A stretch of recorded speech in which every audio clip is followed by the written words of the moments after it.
What happens when the CEO of a family realizes they can no longer do every job in the company?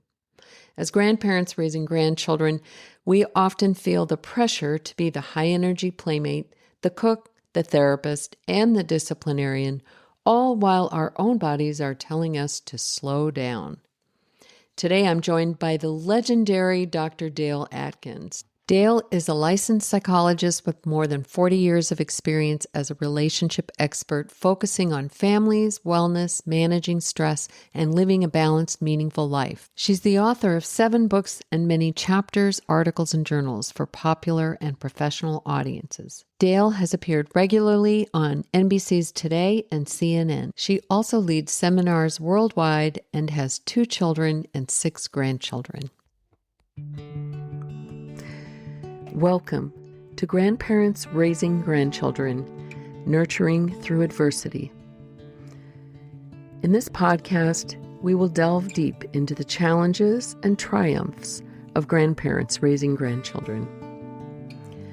As we navigate the complexities of legal, financial, and emotional support, I invite you to join us on a journey of exploring thoughts, feelings, and beliefs surrounding this growing segment of our society.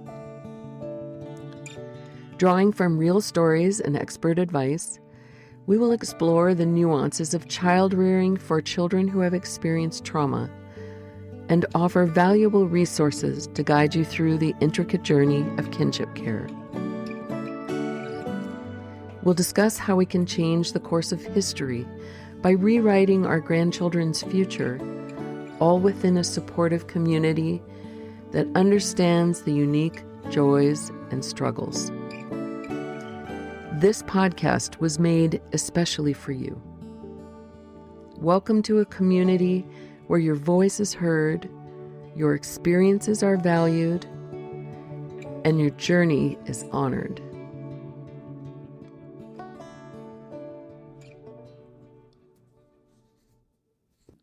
I was watching my grandchildren run circles in the yard, and I felt a physical ache in my chest that had nothing to do with my heart and everything to do with my age. I wrote in my journal, I want to be the grandmother who runs with them, but my knees just won't let me. Last week, I was teaching my grandson how to ride a bike, and I really got up the speed, but I just couldn't go any faster. And my grandson said, "Come on, Grandma, run like you mean it." Well, I laughed so hard I had to stop, but I stay as healthy as I can because I know I need to stay healthy for everyone. But sometimes my arthritis hurts and I just can't get down on the floor like I used to. I read a quote from Dr. Dale Atkins about the intergenerational anchor. I realized that my grandchildren don't need me to be their track coach. They need me to be their sanctuary, their rock. In my book, The Invisible CEO, I talk about the staffing strategy. The moment a leader stops to be the entire staff and starts building a team. Dr. Atkins is the preeminent voice on this intergenerational bridge. She reminds us that our memories of significant elders aren't based on how fast they ran, but on how they made us feel. Today, we bridge the gap between our physical limitations and our spiritual influence. Dale, I recently shared a journal entry about feeling a disconnect. I realized I was trying to shield my grandkids from their pain while suppressing my own secondary grief. This loss of the life that I had before I became a parent again. Your work suggests that healing starts with naming the emotion. But for the 2.7 million of us, those emotions are sometimes complicated by legal battles and family trauma. So where do we begin? It's an important question, and I'm so glad to be able to talk about it with you. It's complicated. And there are multiple feelings at the same time, and there are multiple emotions. So we start with the one that seems to come to the surface the most frequently. And we don't have to fix it. We just have to recognize it. And if we recognize it, we notice it, we then can name it. And it doesn't have to be one name. It can be several because it could be a combination. It's a weave. All of these emotions are part of our fabric. And when we pull one, it will loosen another and tighten another. And that's the way the day goes because so much of the day is very unpredictable.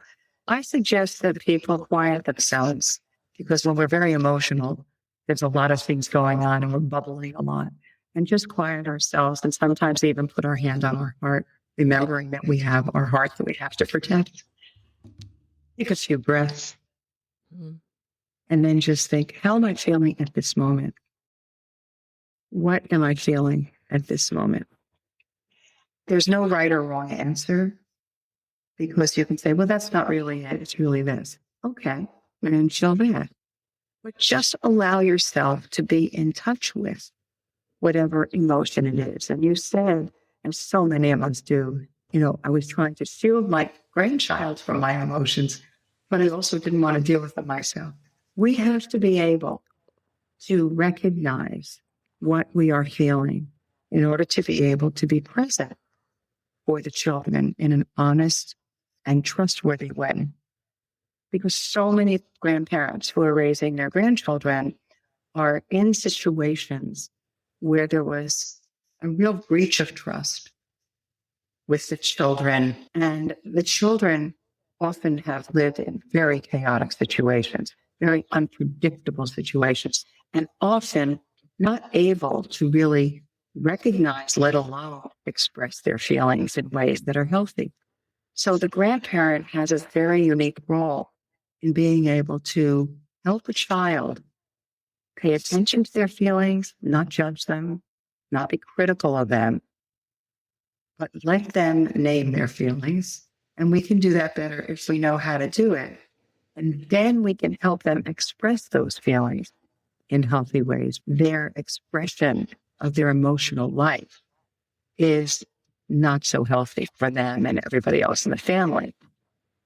But it's a place to start, both for us and for the children. That's great advice. I know in the turquoise butterfly, you use metaphor to talk about big feelings.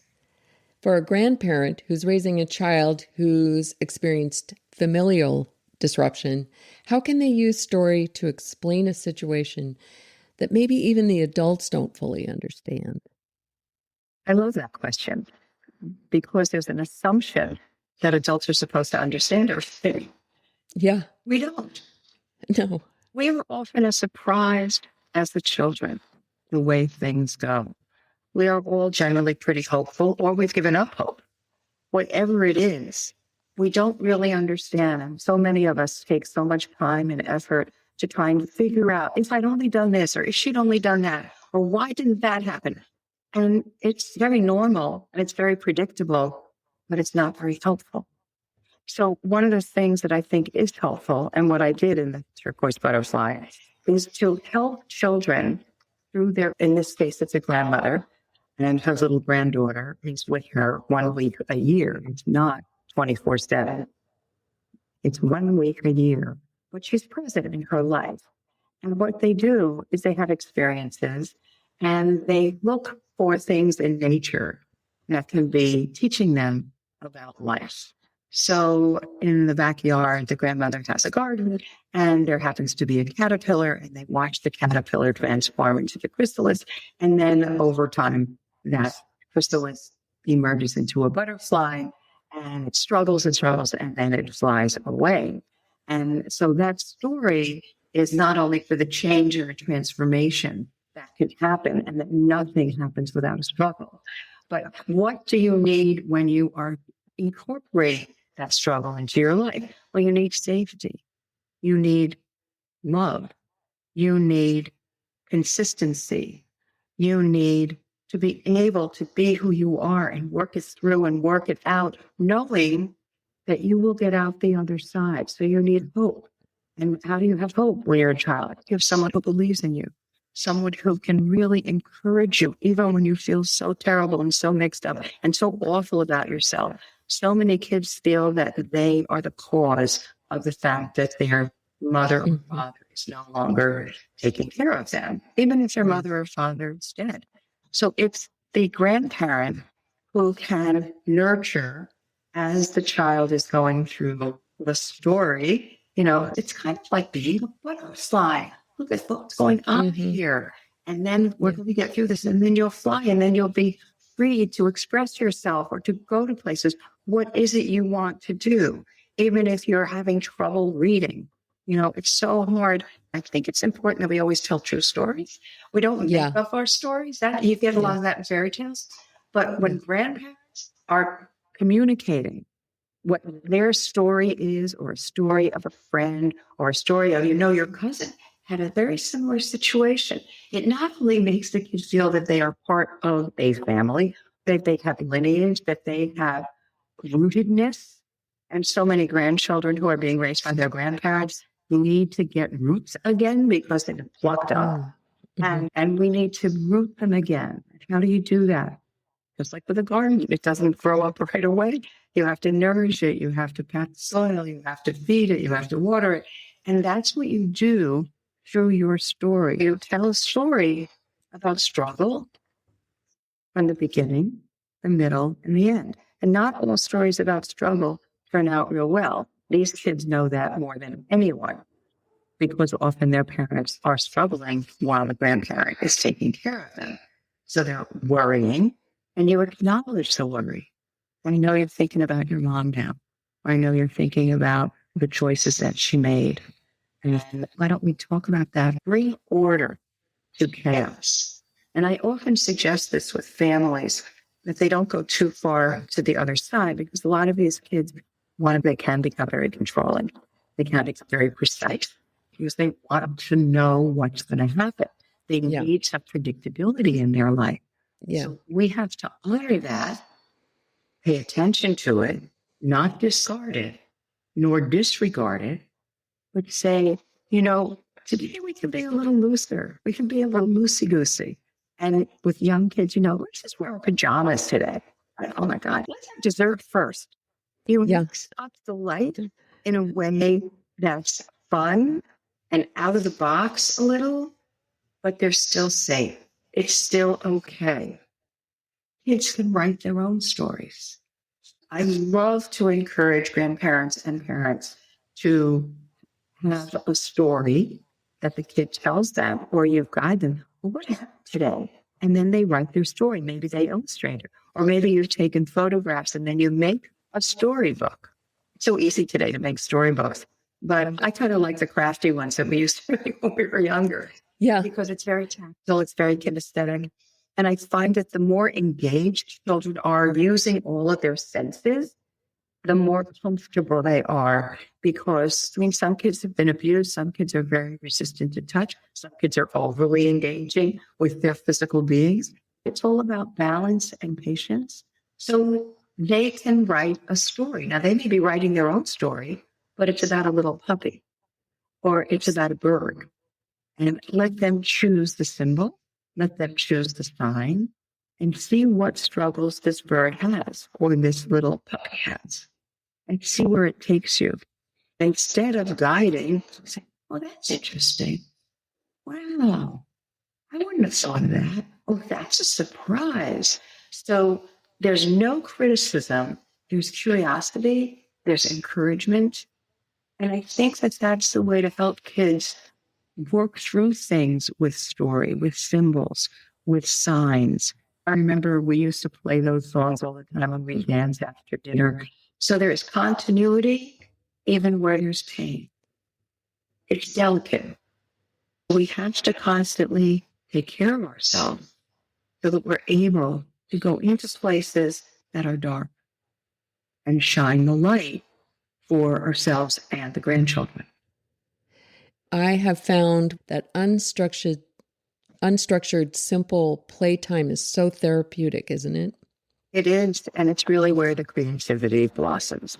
You know, when you go out in nature and you bring all kinds of things that you found, and then you create an art project, or you use them in certain ways. I know with children whose parents are incarcerated, sometimes it's very helpful for them to be able to write notes, and they might find something and then they can glue it on, create a little collage and send that with a note or a letter.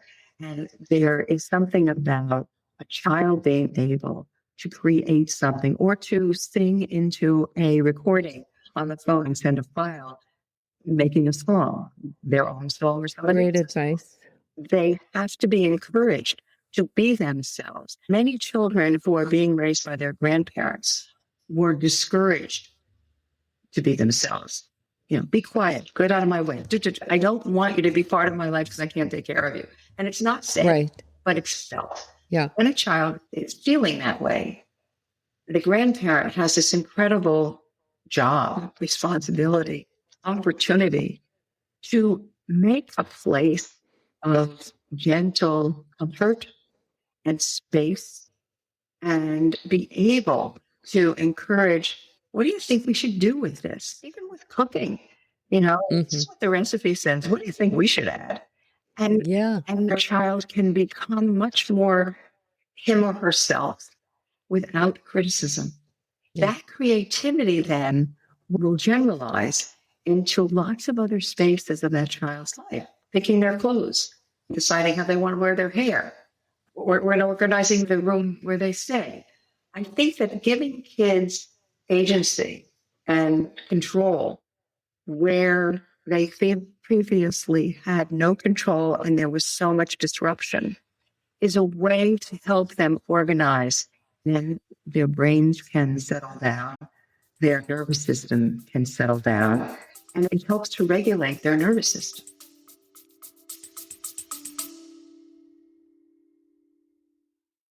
I recently received an email from a listener named Laurel. At 61, Laurel and her husband, who's navigating his own health challenges, are now raising their grandson after a series of unimaginable losses. In 2022, they lost their son to a fentanyl overdose. Then just a year ago, they lost their daughter the same way. The morning after, they'd stayed up late together planning her son's 3rd birthday party. Laurel told me that she lives one day at a time. She's dealing with the financial strain of using her 401k to survive, the physical toll of caregiving, and the emotional weight of what ifs. But she also said something that I want everyone listening to hear. She said that just telling her story to people who can relate is refreshing. That's exactly why we do this. Whether you're navigating addiction in your family, raising a grandchild you didn't expect to be raising, or just trying to find your footing after a loss, we need to hear your story. There's always someone else out there who needs to hear that they aren't the only one. Your experience is a lifeline for someone else. So if you have a story to share, or if you're looking for that community Laurel found, please join our Facebook group or sign up for our newsletter on our website at grandparents-raising-grandchildren.org. Let's keep relating and let's make sure no one walks this path in silence. Thank you, Laurel, for your courage to share your story with others.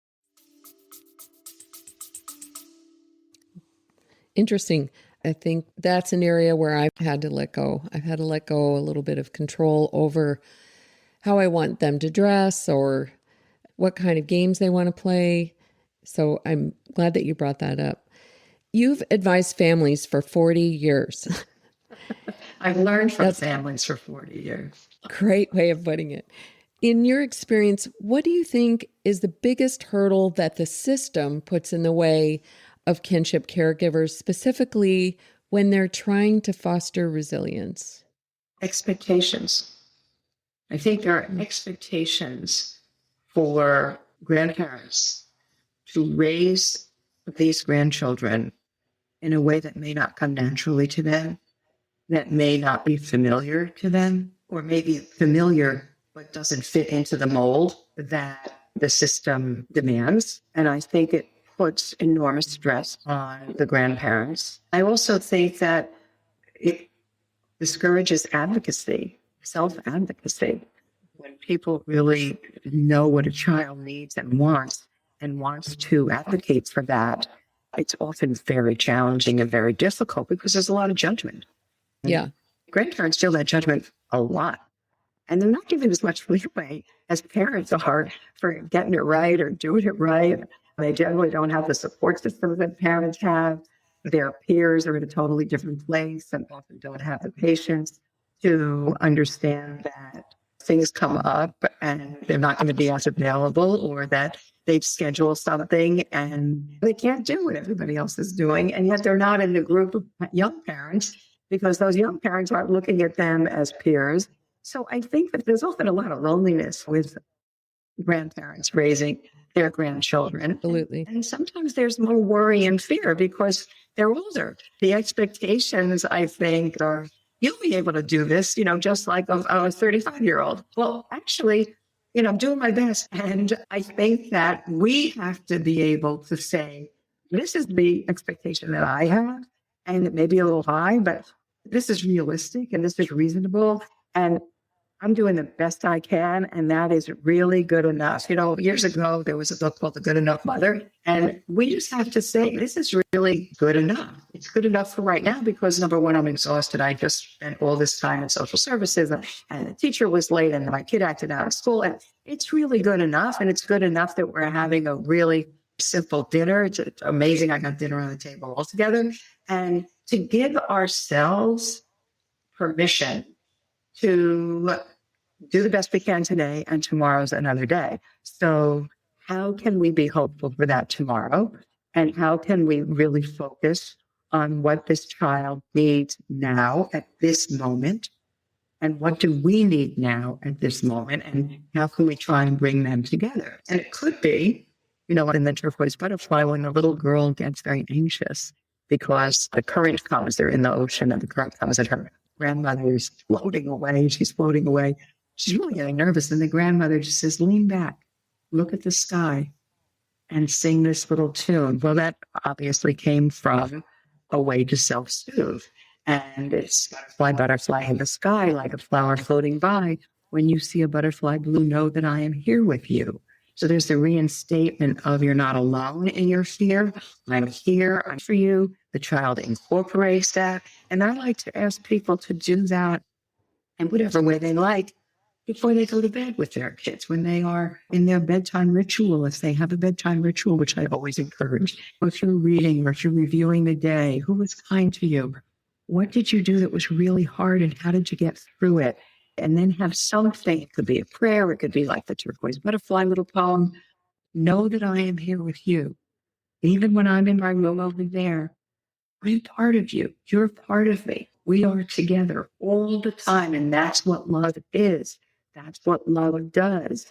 There's no boundaries. It's got lots and lots of space.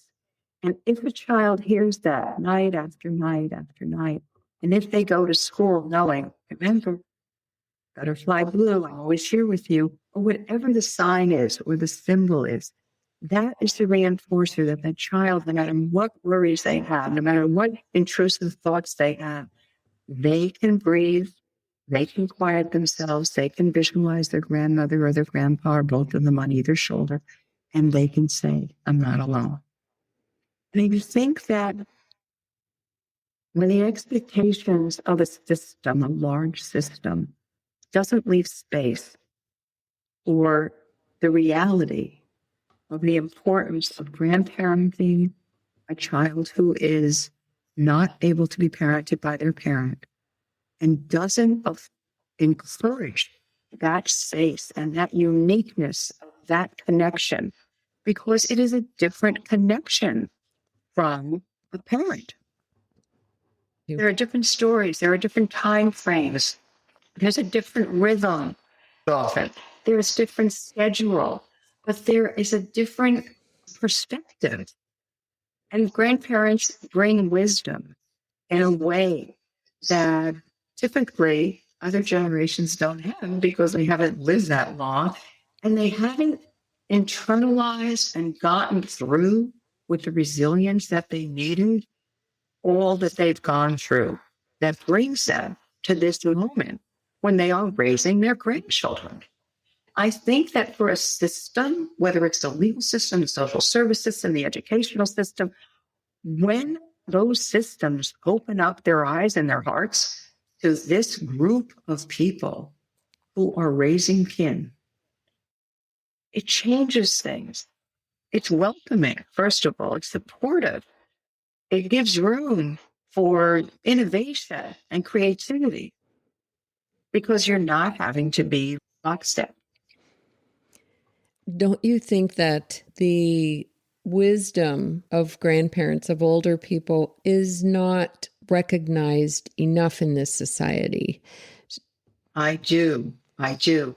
If you could change one law or social norm to help these 2.7 million families navigate loss and resilience more effectively. I don't know what law I would change, but I do know what norm I would change. I would be more inclusive and more allowing of people to tell their stories and to not feel shame when they are trying to struggle through a situation.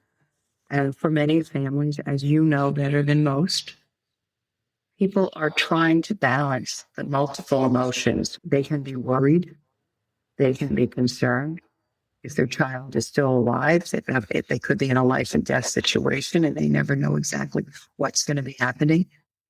If they're incarcerated or if they're in rehab or if they're on the streets or whatever it is, that's a type of mourning they're going through and grief, which is often mixed with regret and anger. When a society blames people for where they are in life, when most of us are just trying to do the best we can and make the best out of a really, really challenging situation, Yeah. I would welcome that. I would welcome people not being critical and being able to be curious and say, tell me more about what's going on. Not because they're nosy, but because they're curious, and the curiosity can lead to, how can I be most helpful?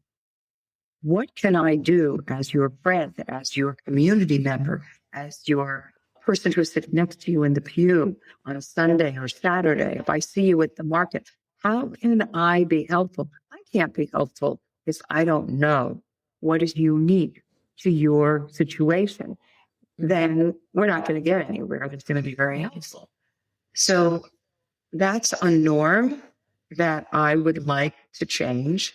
And I think we can start with being able to tell our stories. We always tell the good stories. Well, okay. Yeah. Stories are ongoing, and we may get to the story in the good part. And then there's a drop. How do we tell that story? How do we live that story? And then what do we tell about it after? Everybody is in this together. And Yeah. I think that sometimes people feel that when a grandparent is parenting their grandchild, that somehow there's some kind of thing that's going on that's contagious, and then they can't get too close because, I don't know, they're doing something very different rather than, and I'm not speaking for everyone, but I'm looking at it from a macro level. And what if we all did this? You know, if there's somebody in your neighborhood who you see is raising a grandchild, go over and introduce yourself and say hi and introduce your kids. Don't get so fixated with the age and the stage, but just the activity of raising children that we can all contribute to. Does that answer your question? Oh, I think that, again, the caregiving for ourselves as caregivers is really important. If you're a neighbor or a family member and you notice what's going on, let's say, as is the case with some families, the grandparents are raising their grandchild together or grandchildren together, and then one of the couple gets really sick. Now, that's not an unusual thing to happen as you get older. yes. Spouses will decline. We talk about that in the book. The grandmother gets sick and ultimately passes away. And the grandchild has to get ready for that and adapt to that and keep the grandmother within her. But here in this situation, caring for a spouse or a significant other while caring for grandchildren, while concerning about a child, is an awful lot. And it's just so common. But there are parts of that story that say, oh, it's okay. You know, we're hanging in there. We're doing well. And sure, you want to say that to some people, but my feeling is there are a lot more people who could be helpful in some way in one piece of that puzzle. They're not going to take your whole life and run it, but one piece of that puzzle might be able to be helped. And that can lighten the load. There are few things more purposeful, more gratifying, more difficult than raising grandchildren. Sometimes when we only focus on the heavy, we forget about the opportunities that this child has to be rooted in and a part of and exposed to, hopefully, healthy role models, healthy opportunities to grow and to learn and to be a part of a larger family and learn the rituals and the customs and the traditions in a healthy way. You mentioned before we started recording that you have a relationship with a family that is raising a grandchild. What is the one thing that you would tell the world about the emotional courage that it takes to step back into the parenting CEO role? I think they're heroes. I really do. I think they're courageous. And I think that they are doing their best. They are learning a lot. Their child is an atypical child, so they're learning a lot about children like this child. And they are also caring from afar for the parent of this child. And I think that I would like people to know that they're doing something that's not familiar. Because when you say stepping back into the parenting role, when we parented, we were different. We were less experienced, but we were much younger. Many of us had a lot more energy. We didn't have some of the physical issues that we have now, but we had more wisdom, more experience, and we may parent differently. We may parent the way we thought we would grandparent, but it has a lot more responsibilities because we're involved more with the everyday decision making. We're involved more with boundaries, building resiliency, helping with identity formation.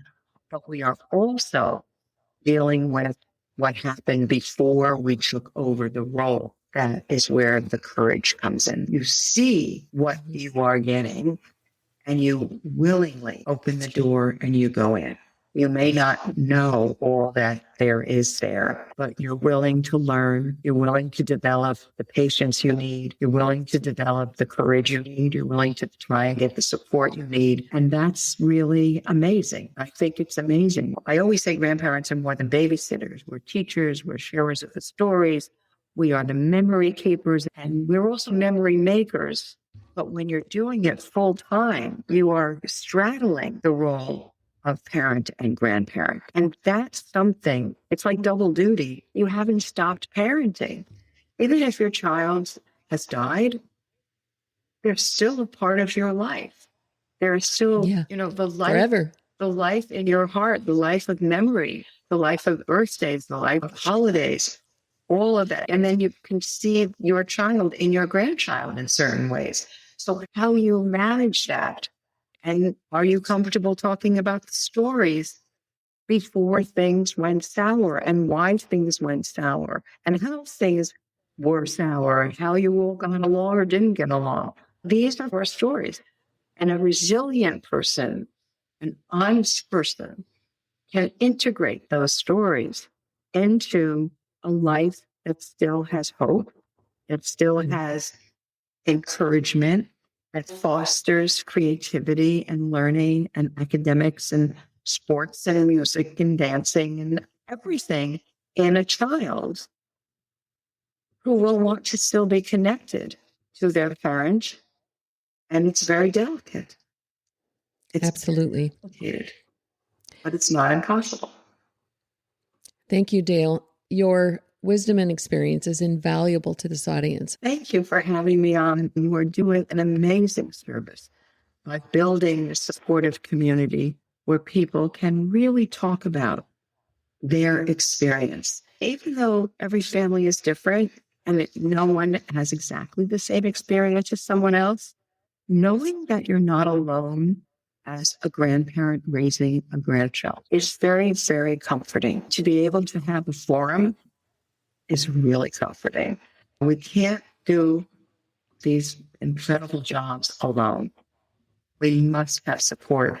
There are more people in our extended communities raising grandchildren than we typically know. sometimes just putting out the word and saying, let's get together is useful. It's all about connection. My book, The Turquoise Butterfly, is all about connection. Connection between the grandparent and the grandchild, the natural world, the environment, connecting with oneself, recognizing when you're nervous inside, recognizing when you're bold.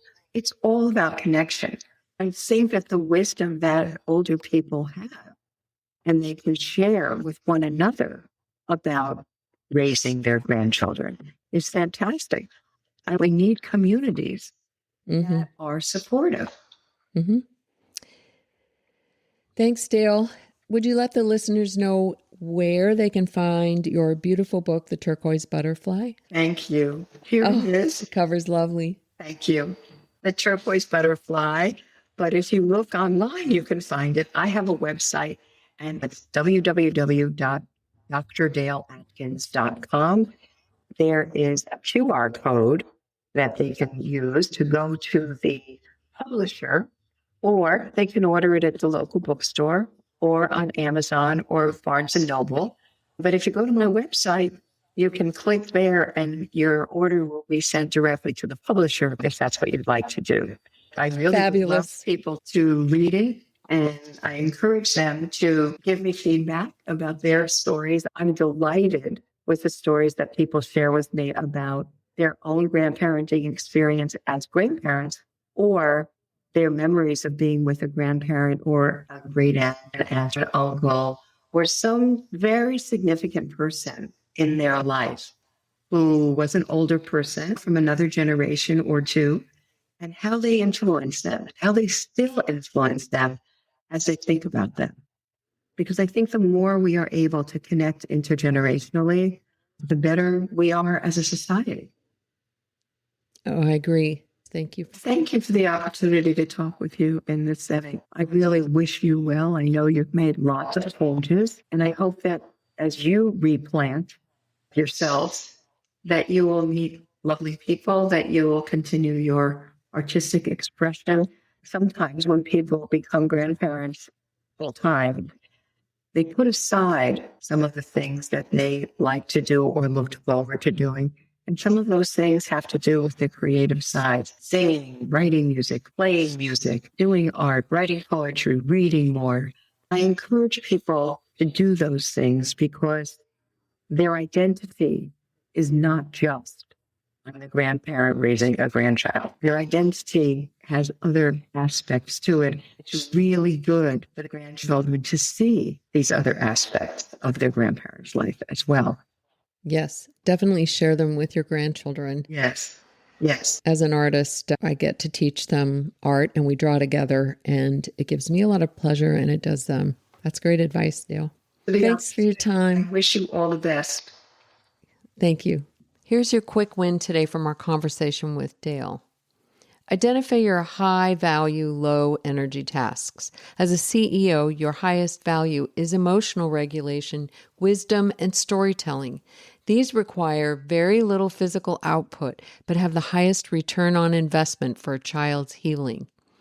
Today, outsource one high energy task, whether it's asking a neighbor's teenager to play tag with the kids for 30 minutes or using a grocery delivery service to save your legs. Give yourself back that energy. Use that saved fuel to sit quietly and read a book with your grandchild. Dr. Atkins mentioned that we all have memories of a significant older person who influenced us. I want to hear yours. Reply to this email or comment on the show notes. Who was the elder in your life who made you feel safe?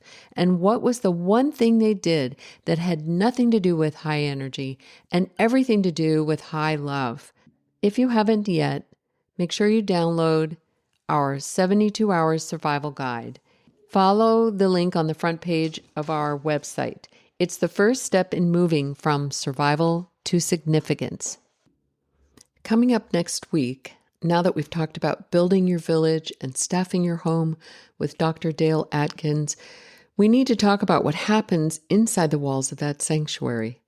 Specifically, the secret language that often leaves us feeling like we're speaking two different dialects. Next week, I'm joined by Dr. Gloria Vanderhorst, a clinical psychologist and expert in the emotional lives of boys and neurodiverse children. We're diving into why traditional communication often fails the children in our care and how to translate their big behaviors into the leadership insights we need to help them heal. If you feel like you're losing the battle of a strong-willed child, you can't miss this session. We're learning to decode the motherboard. Until then, you are the keeper of the future. We are 2.7 million strong, still nurturing and still here. I'm Laura Brazan, and I'll see you in the next boardroom.